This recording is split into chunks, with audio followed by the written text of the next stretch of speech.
All right, well, we're back for another fun show because they're all fun, I think, anyway. So they can't be too bad. I've got Charles Reynolds with Trak Software. I've known Charles for the last few years. We've been talking and kind of seeing the platform that you guys have kind of develop over those years. CRO, co-founder, Trak Software. How's it going, Charles? It's going great, Andrew, and you're right. They are all fun, right? It's a party with Mr. Haines in the room, and I'm here to support that. Always. Well, you got past the bouncer, so you're good.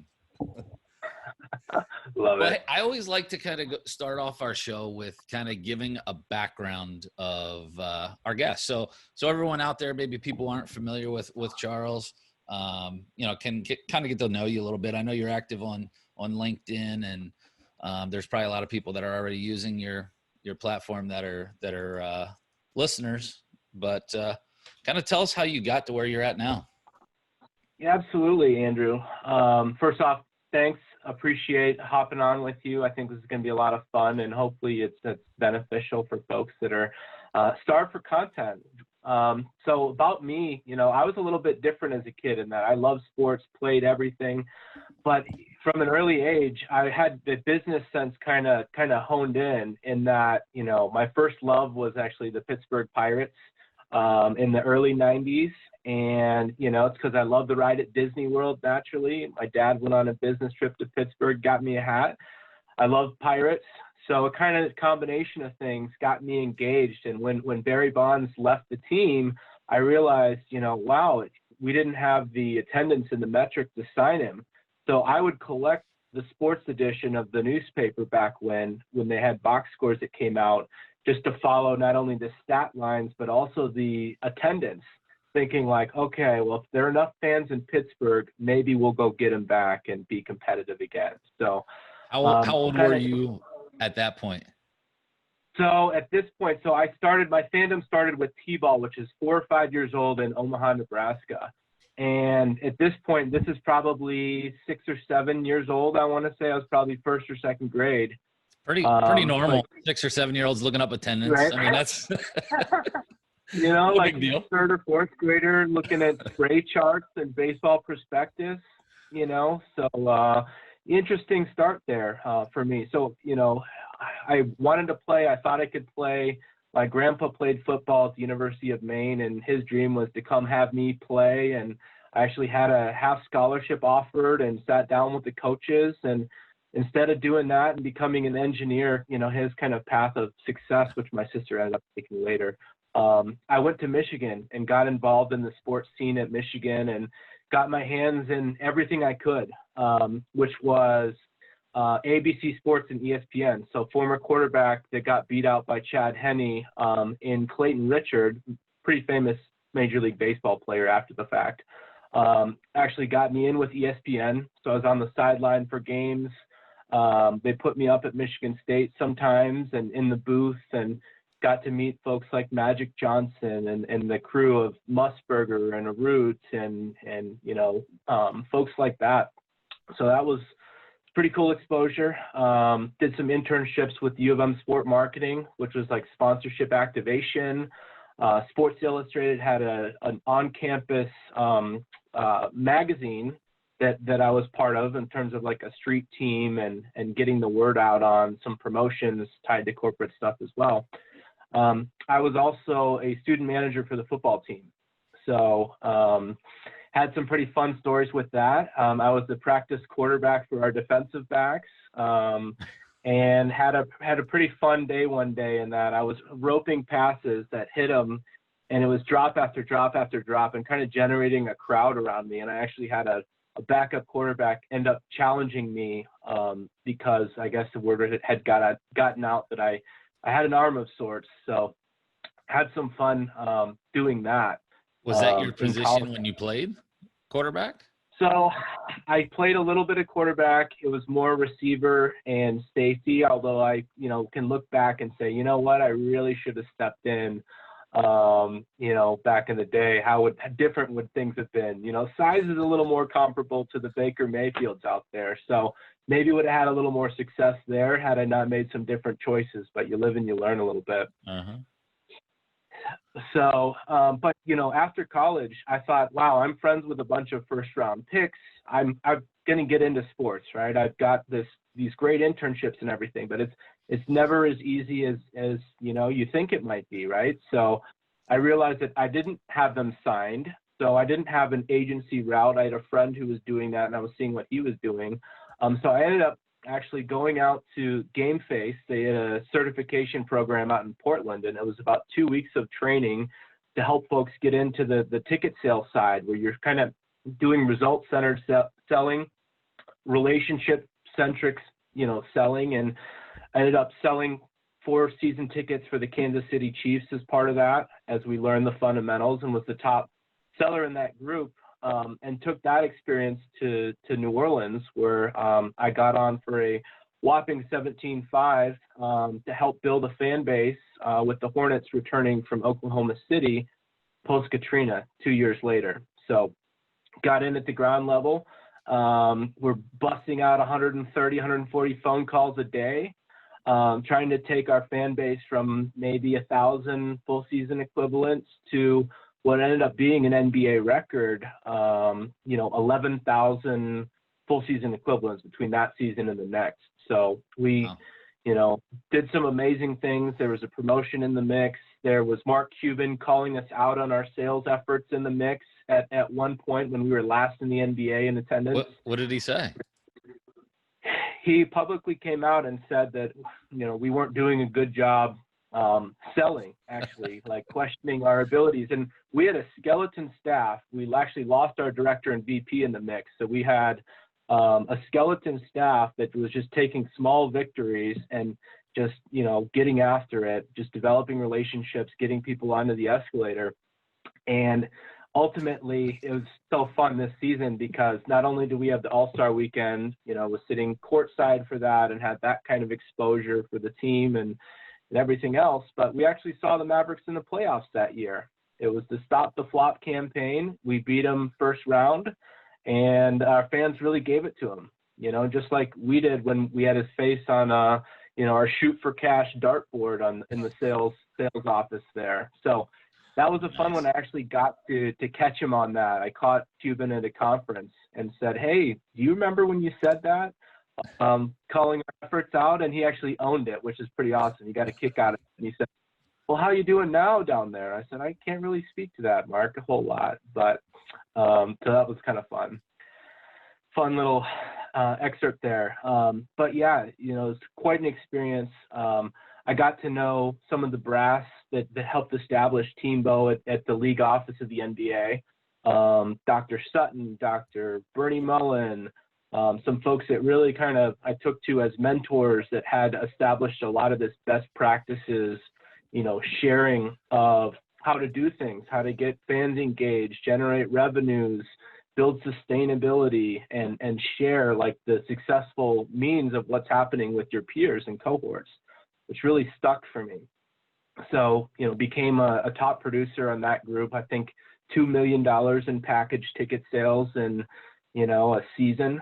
So was the top non-managing producer of that group, and it was an all-star group. A lot of folks that have had a lot of success since. And since that point, 2 seasons down there, for whatever reason, wanted to go back to grad school. And actually, Dr. Sutton helped me get on with another doctor, and Dr. Irwin, who had one of the first sales programs ever in terms of teaching the skills of revenue management, in a collegiate program. So I had a grad assistantship sponsored by the Memphis Grizzlies, and came on there to train 11 grad students and a couple undergrads in the mix how to go out and prospect and do scripted conversations on the phone and sell tickets and get people on the escalator excited about Grizzlies basketball in an official capacity.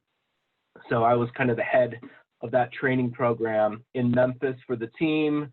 We were essentially an outsourced inside sales department for the Grizzlies before they had one internally there. So that was one season. It was the last time the Grizzlies didn't make the playoffs for like 8 years running, but had a lot of fun with that. Ended up segueing into sponsorship. So had a lot of good, ticketing opportunities around this, but wanted to get into sponsorship, which is where I ended up in DC. Cup of coffee with the Redskins, helped put on a Super Bowl and player appearances around that with NFL players. Put on the first AT&T Nations Football Classic at historic RFK Stadium, which was an experience to see the HBCU environment, Howard and Morehouse, while super fast tracking a global MBA, and did some pretty fun things with that. And a Dominican baseball ops and scouting trip where my love for the Pirates came back into fruition. I got to evaluate them versus the Yankees and, about 8 or 10 other teams that we visited in the Dominican, which was fun as part of my GW MBA program. Nice. So a lot was going on there. Was looking at some jobs after the fact. I had to move home, and start saving some money. Private school's not cheap after all, but was looking at opportunities in New York and the East Coast. Had a good one in Pittsburgh that I was looking at as well, and got an offer from a hockey team out west in Salt Lake, and ended up, taking the offer to be with the Maverick Center, an AEG arena, and ECHL hockey in the Utah Grizzlies. So kind of went from major league side to hockey out in Utah, and the differences of, marketing and selling those products comparatively. So came out, did some things, had a lot of fun, creating sponsorships and managing that and doing some innovative things tied to partnerships there before getting on at Real Salt Lake, Major League Soccer, USL, first year of the Monarchs. And that was a group that was top 5 despite the smallest market in numbers as far as partnerships go. So had that kind of major league, big deal experience before getting involved with Trak. So how did you come about? You're kind of in the team side, major league, minor league. What kind of drove you to go out on your own? I mean, that's risky. And a lot of people, they like that comfort of, working for someone else and having that paycheck. So how did you kind of come about that decision? That's a great question, Andrew. So my grad school experience, really started opening my eyes to ancillary opportunities, what's happening globally from a business perspective, best practices, really kind of paying attention to who's using what, how it's working, how do we get the metrics involved. And, from the team side, there isn't really a lot of security there ultimately. I mean, there's always greener pastures and a new job and earning potential, and everyone's trying to rise up the ladder. And I was definitely on that ladder for a while. But, I saw some big gaps in terms of some needs that could get served by technology specifically. Traditionally, sports has very much been a 1980s minded business environment. And I know, Andrew, you spent a lot of time in it. You've seen it.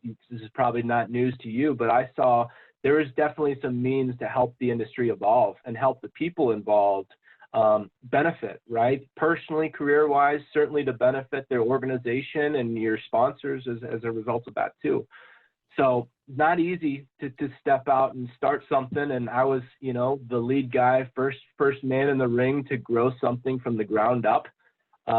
Which was definitely a paycheck sacrifice for a long time, but, ended up helping grow something into, one of the best practices in the space right now. So not easy, definitely some sacrifices along the way, but if you believe in yourself and you believe in, the product that you've got, you can go out and make some things happen. So I just want to let people know there's more to life outside the team side, and there's plenty of other opportunities, that came out for me entrepreneurially. The wheels started turning in grad school as to how I could add some value and kind of grab some ownership along the way. So, it's been quite the experience since. I think, anytime you're, launching a good business, it's about solving a problem, right? So what's the problem? And like you said, a lot of teams are, operating, pre-internet almost, like, the tech side is lagging in a lot of organizations.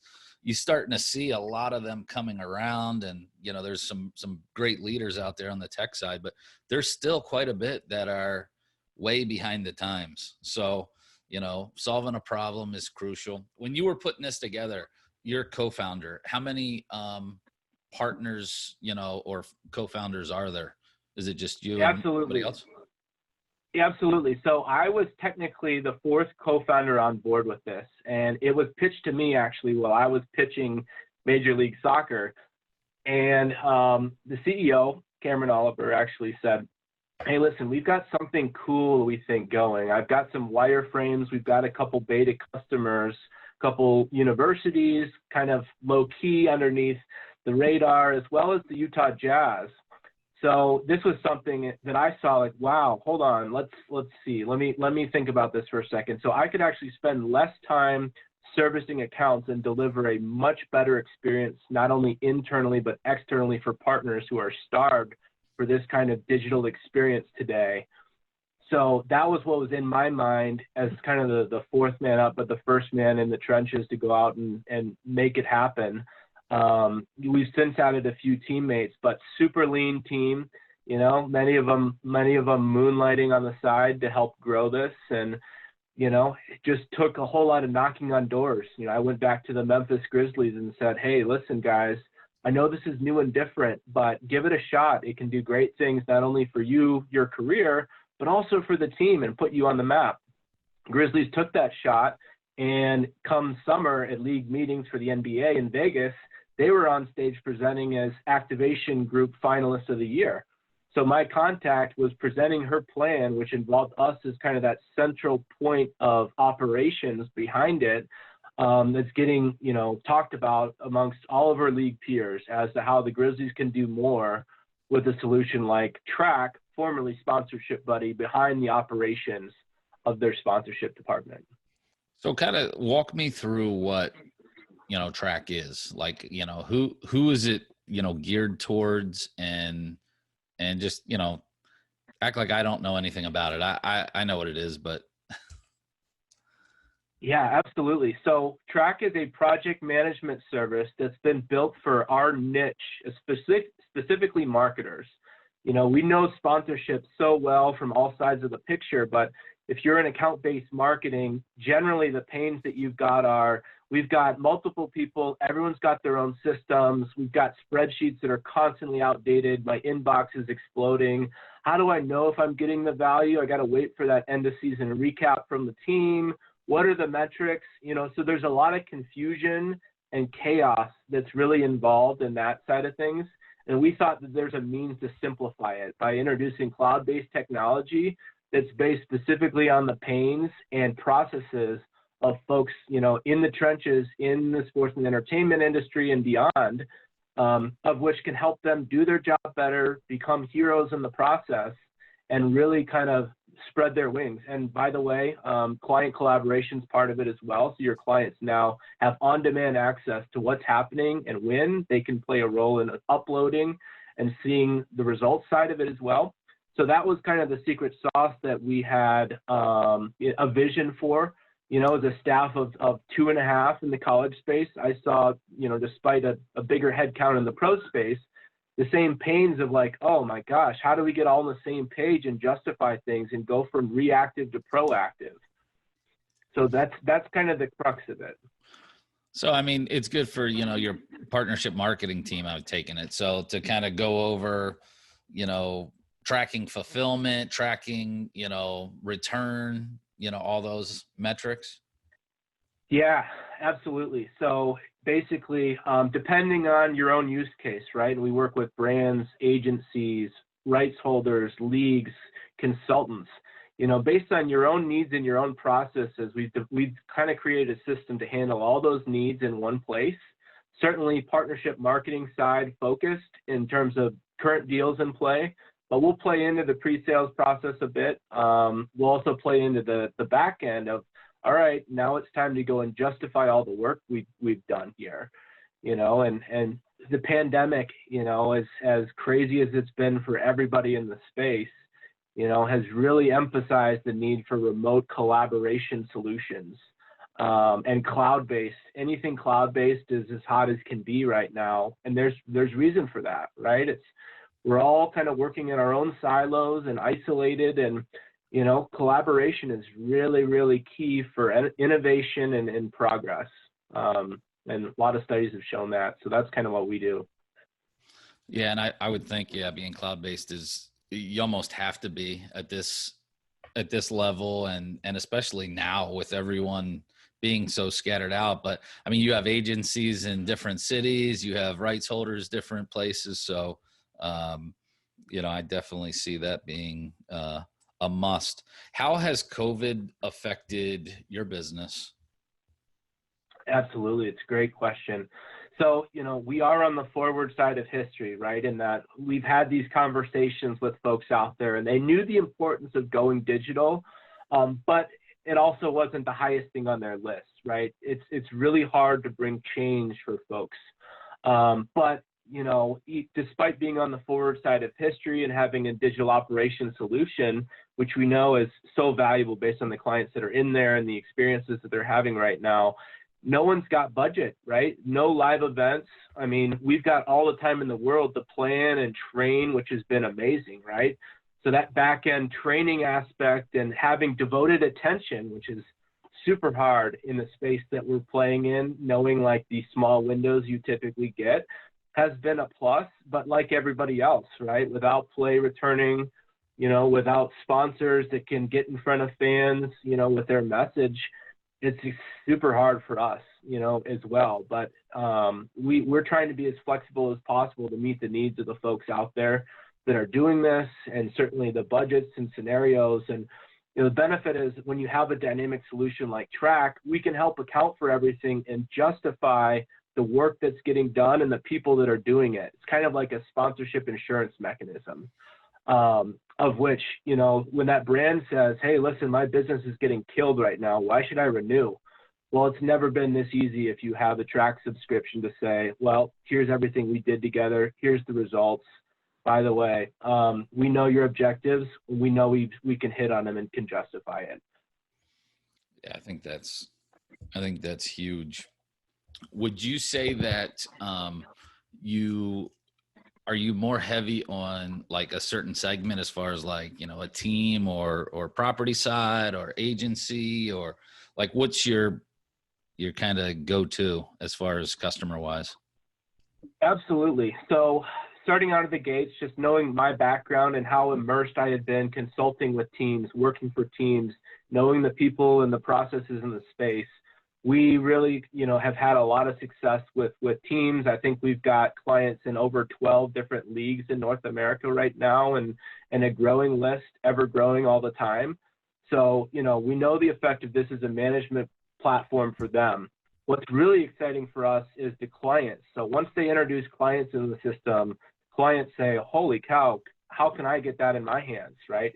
It's a hard thing to market. We spent a lot of time marketing it. It's not an easy message, but once the clients get it in their hands and see how much time they can save, can feel like extra headcount, and that they can hold their properties more accountable, it's super exciting for them to say, hey, we've got a streamlined system now that can make me the hero for my CMO or CFO who doesn't know sponsorship and all the pieces in play, but certainly will look positively upon me for justifying everything that we're doing and being able to compare everything in one place. I mean, I definitely think it's property. Good. Just going to say a lot of property success with it, but we're more excited about, certainly the brand folks out there, the agency folks that could use a leg up because they've got a lot of the same pains too. Yeah. Well, I mean, I think the big thing is it's obviously there's a cost to it, but really it's a savings the way I look at it, because now I'm going to be more efficient if I'm on the property side. I'm going to make sure that, my partner, the brand knows exactly what what got fulfilled when, all the metrics there. It's one place that everybody goes to, even with different departments, different locations. So, I mean, it is such a great way to kind of keep it organized too. Yeah, absolutely. No, you're spot on, Andrew, in your assessment, right? It's so hard to invest in general, right? We know how slim pockets are. There's not a lot of cash that can get devoted to business practices, and we've been there and we've done it. But when you have the justification to say, hey, we're going to invest in our people, we're going to invest in our processes, you wouldn't believe the results that you get by being, one of the favorite teams for people to work at. If people don't leave and you have the processes that are going to put you out above your peers, and you're going to get recognized for that. But then what we add is an extra degree of bandwidth that's going to feel like, wow, we've got a couple extra employees on board. There's just an effect that age-old notion of throwing bodies at problems. You can't compete with software now in that sense, right? I mean, there's always work that bodies can do, but just the transparent effect that software that's kind of catered toward these needs can have is really a lifesaver for those looking to be efficient and effective in their business practices. So what have you guys been doing now, during COVID? I mean, I know you said it's tough because, obviously, no live events and things like that, but are you guys still out kind of pounding the pavement, or where are you guys focused? Absolutely. So it's a lot of client service. It's a lot of training. We're developing new features and new feature sets based on feedback from our customers and stuff that they need all the time, constantly rolling stuff out that way. For us, it's been a lot on the marketing side. It's creating content that will engage and say, why is it time to replace those spreadsheets? Why is it time to replace that messy shared drive that you have? So case studies and videos that really kind of help emphasize all these great testimonials that we have of folks that can say, hey, listen, I can't go back to spreadsheets now. So it's a lot of it is the content creation, the marketing side, certainly being there for people just like you are, Andrew. I mean, it's so important for us to kind of give back. If you've got something, we've all kind of, taken something along the way and definitely put our sweat in, more than anything, right? But it's the folks out there that were working really hard and just had to get put off. You want to be there for them and let them know that, hey, if you need help with your resume, if you need an intro here or there, just know that, you aced our system, you're going to come in at an advantage. So kind of giving back to folks is also, I think, really key. And, for conversations, if budget isn't here right now and there's nothing we can flexibly do to get you in the door to build and get stronger with technology, maybe next time, maybe when things get a little bit better. So really just being there for people in the community, I think is just super important. But we have had a few wins. We had a Broncos deal come through. They were one of the few groups that were not on a freeze.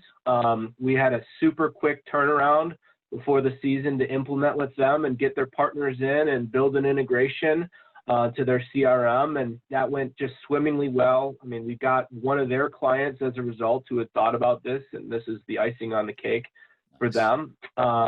So, little victories, right? And you got to think positively, I think, about things. And a lot of people have it worse than we do. So, whatever you can do to kind of give back and stress the positive, and I think it'll come around. It'll come back around. So I think karma tends to work. What CRMs do you guys work with, or can the system work with? Yeah, absolutely. So we integrate with SSB, great partner of ours. They've got their discovery product as well as their warehouse. Great partnership together for Sponsorship Central there. We also have an integration built for Microsoft Dynamics. So be it Salesforce or another CRM product that you might have there, we can pull data from that. And the cool thing with an open API is if you got other systems that are super beneficial for your team, be it like a valuation service like a Zoom or a GumGum or a Blinkfire, that's data that we can pull in to help tell the full story of how your account or partnership is fared in one place. No, I think that's great, especially with just there's so much information out there, and to try to get it working together or collectively is great. So tell me about Duke. I see all this Duke stuff in your background here. What's the connection there? Andrew. So I get this one a lot, and I really have to move this one because I truly have a love-hate relationship with Duke. My dad went to UVA. I thought I was going to go to UVA growing up, but my high school basketball team was very Duke-centric. So I went to basketball camp twice for 2 years running there. So right before the L1 championship and right after it. And they had, all the who's of that era, Jay Williams of the world, Dunleavy, Boozer, Battier, Coach K, all in the mix. Pretty cool experience. Still kind of hate Duke, so bear with me here. I know it looks like it might not be the case, but I'm all Big Blue on the Michigan side and excited about Big Ten returning to play here and hope that this might be our year against OSU. We owe them a few. I thought you were a big Buckeye fan from the looks of it, but I know, right? Have you been to a game, Ohio State, Michigan game? I've done it. I've done it, Andrew. So I've been on the field for them, and I've been right in the heat of battle and the arguments in the tunnels, and it's pretty intense. I haven't been down to the shoe in Columbus. I've seen it in the off season, but yeah, there's nothing like a Michigan game. And actually, when we moved from Minnesota, and I was in 7th or 8th grade, my first game at the Big House was Michigan-Ohio State, 97, leading up to our championship game. And it was the legendary Woodson versus David Boston game. Freezing cold. We had like maybe a 4-inch space to sit in just because they packed so many people in the house. But probably one of the best games I've ever been to. And I think it was, they were top 10 for sure. And just a legendary battle of sorts. That's one matchup I'd like to go see. I've been to the Horseshoe a handful of times, and I was trying to tell my son, he's 16. I've never taken him to a college game, I guess, or at least a big college game. And I'm like, it's so different. When he was younger, we lived in Canton, Ohio. So we would go to Cleveland Browns games, and to be honest, the atmosphere sucked. I mean, it was really boring. And then we would go to Steelers games because we're, less than 2 hours away or whatever there. And so you see the difference between those two. And then I was trying to explain to him, okay, well, take the Steelers, and we've been to Patriots, Steelers, Sunday Night Football, whatever. I said, then you go to a big time college game, and it's totally different. And so I think I'm going to get him out there. Hopefully, maybe next season when things open back up a little bit. The Big House is an experience for sure. It's not as loud as you would think for being 110, 115,000 people just based on the acoustics, but just the whole experience, tailgating, I've kind of done it all there. It holds a special place in my heart. I mean, there's going to be other tailgates like it. You can't go wrong going to the SEC and, even out my way in Utah, the Utes do a good job of really kind of getting after it and giving a good atmosphere here. But yeah, that's the special thing about college is just that environment. There's tailgating in the NFL and it's fun, but there's really nothing like it. The bands, the whole experience there, it's pretty top notch. Do you guys work with colleges too in your program? Okay. Absolutely. So we've got one, and a fun story to talk about, and the Dayton Flyers used us right before this legendary run that got broken up by the pandemic, where they finished, I think, number 3 in the country right now.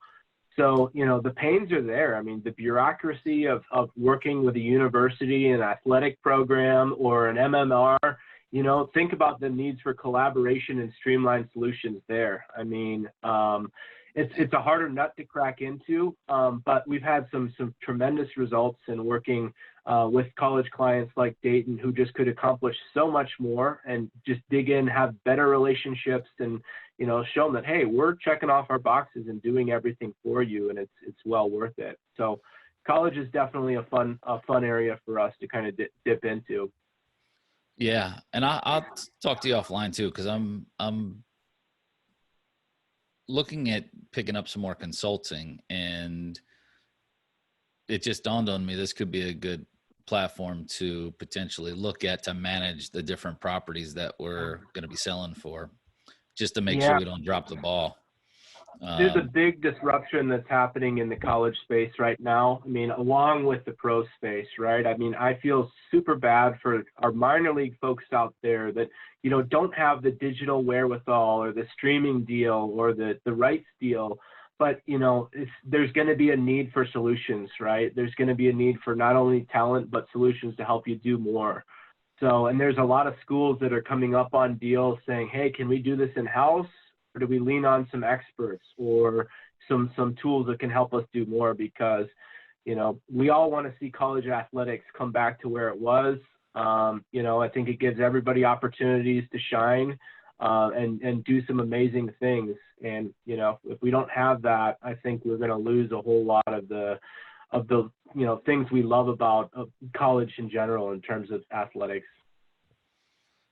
I mean, how do you think, you know, this whole COVID thing will affect you guys moving forward, like, you know, into next year? Have you guys made other adjustments, or has it kind of worked out okay because you are cloud-based and you're going to, you know, keep kind of on the same path?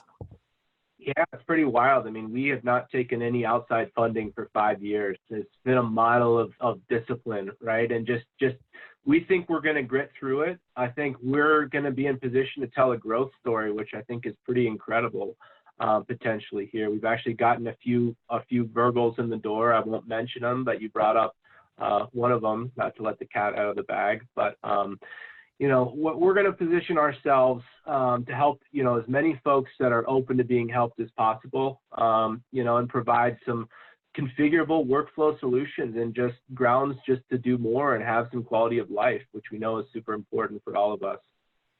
So excited about the future. Not sure, you know, what the 3 or 5 might look like from here, but, you know, we'll be here, and, you know, we get pretty amped into being a team extension for the folks that we work with, and just adding some best practices and techniques and you know, some language and things that are working for others.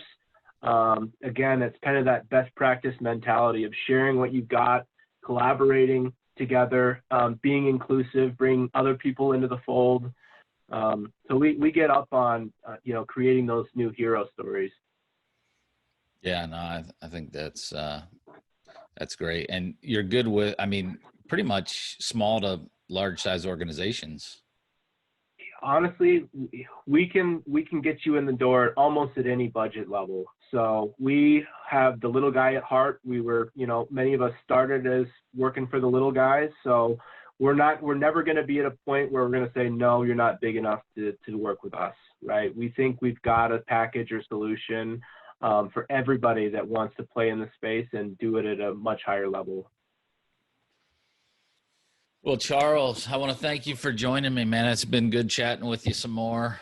You know, seeing your Duke stuff back there in Michigan, even though I like Ohio State, but I don't have anything on my walls though. I don't even know what the hell those are behind me, but they look kind of cool. So I left them here. I like it, Andrew. It adds a little flair, a little Florida flair here. Yeah, that's what we got to do. Well, let's keep in touch, and it was great having you. Hey, thank you for doing what you're doing. I hope, you know, people keep benefiting from it. You got to keep giving back, and I really appreciate it. So kudos to you, and good luck with everything closing out 2020. Thanks.